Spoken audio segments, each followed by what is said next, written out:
Our round 23 match of the day was the penultimate round of the 2012 home and away season.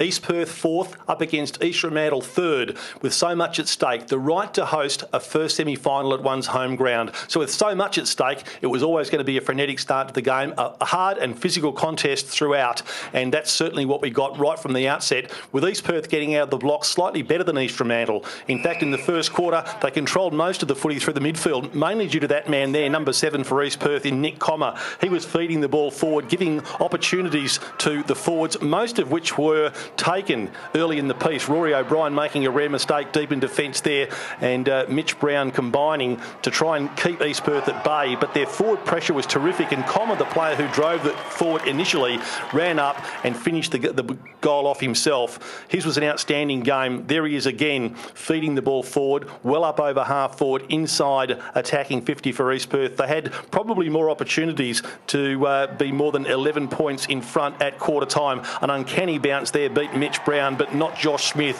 who threw his big frame into the goal square to soccer a goal. It was 3-1 to 1-2 at quarter time. As I mentioned, an 11-point break to East Perth. Gary Moss was busy, and inside attacking 50, Daniel McCauley was able to swoop and kick a valuable goal there to give East Perth the early break.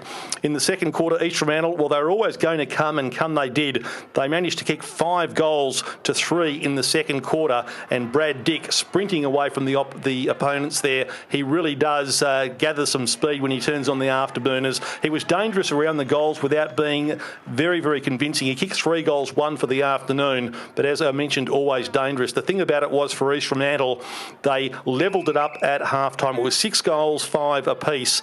So scores even with a half of football to go.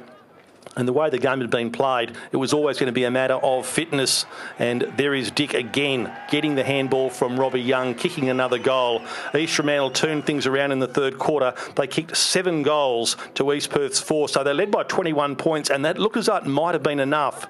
East Perth, however, they've got that never say die attitude, and Swift combining with Shaquille McKenzie were able to get one back early in the quarter and set up what was going to be a memorable fight. East Perth just kept on coming in the final quarter.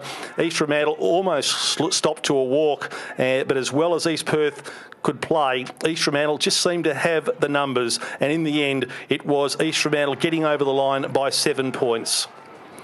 As we see the quarter-by-quarters there, 11-point lead to East Perth at quarter-time. It was even Stevens at half-time. East Fremantle opened up a 21-point break at three-quarter time, but managed to hold on by just 7. 15 goals, 9, 99 to East Perth's 14-8, 92.